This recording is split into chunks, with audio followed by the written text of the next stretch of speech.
Përshëndetje të gjithëve. Në këtë video do t'ju tregoj si të përgatisni mishin e lepurit në tavë. Është një recetë tradicionale, por me një prekje moderne.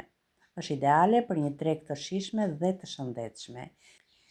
Mishi i lepurit është i zier më parë dhe piqet me patate, hudhra dhe erëza që e bëjnë shijen e tij të mrekullueshme. Fillojmë nga puna. Këtu kam mishin e lepurit, e kam vendosur në një tenxhere. Do t'i shtojmë disa gjethe tafine, do t'a mbulojmë me ujë dhe do t'a ziejmë derisa mishi të zbutet.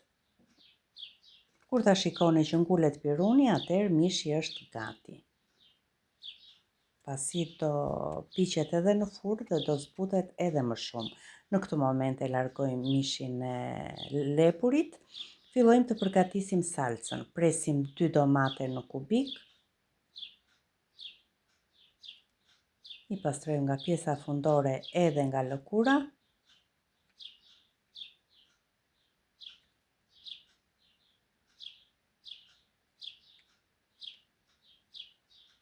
Megjithatë, blenderi i grin dhe nuk të bezdis fare lëkura.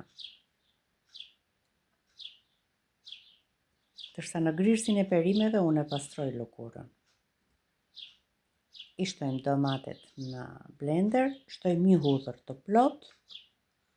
Fillojmë të shtojmë përbërësit e tjerë rradh. Është një recetë që nuk të lot fare dhe shija e saj është fantastike. I shtojmë pak më shumë se një lugë çaji krip, pasi patatet e duan kripën. Do ta bëj pikante duke i shtuar fara speci djegës, megjithatë është opsionale. Nëse nuk i konsumoni pikantet, atëherë mund ta reduktoni.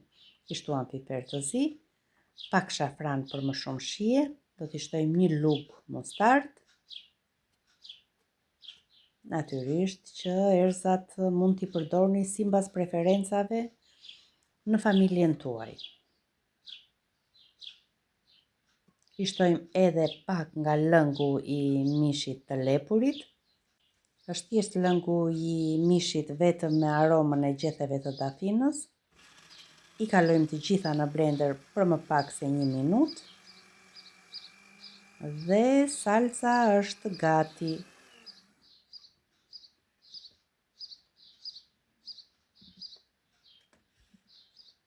Këtu kam 1,5 kg patate. Mund t'i prisni në formën që ju dëshironi, mund t'i prisni rrethore, por edhe kështu si po i pres unë.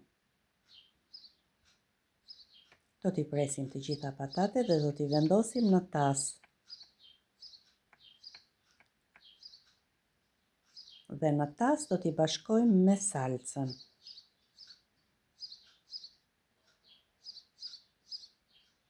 E shplajmë pak blenderin, natyrisht me mishin e lepurit, diku tek 1 filxhan kafeje lëng mishi. I përziejmë mirë patatet që salca të vejë gjithandej, i vendosim në një tavë dhe sipër do shtojmë mishin e lepurit, por do ta zhysim te kjo salca që mishi të aromatizohet. E sistemojmë mirë mbi tavë. Nuk i kam shtuar deri tani fare vaj ulliri dhe do t'ja shtoj në këtë moment. Do t'i shtoj edhe atë miksin e erëzave dhe direkt në furrë për ta pjekur. 30 minutat e para unë do ta pjek me kapak dhe më pas do t'ja heq kapakun derisa të krijojnë atë ngjyrën e kuqe të artë. Shtojmë miksin e erëzave dhe direkt dhe në furrë. Si ju thash edhe në fillim të videos, kjo recetë përgatitet shpejt dhe shija e saj është fantastike, pasi e poqëm i shtuam majdanos dhe e kemi gati. Nëse e provoni recetën, më lini një koment dhe më tregoni si ju doli. Qoftë edhe në një recetë si e përgatisni ju mishin e lepurit në shtëpi. Mos harroni të bëni like, subscribe dhe t'i ndani videot me miq që duan gatime të shijshme dhe të shëndetshme. Të dashur miq, ju falenderoj që më ndiqni dhe shihemi në videon e radhës.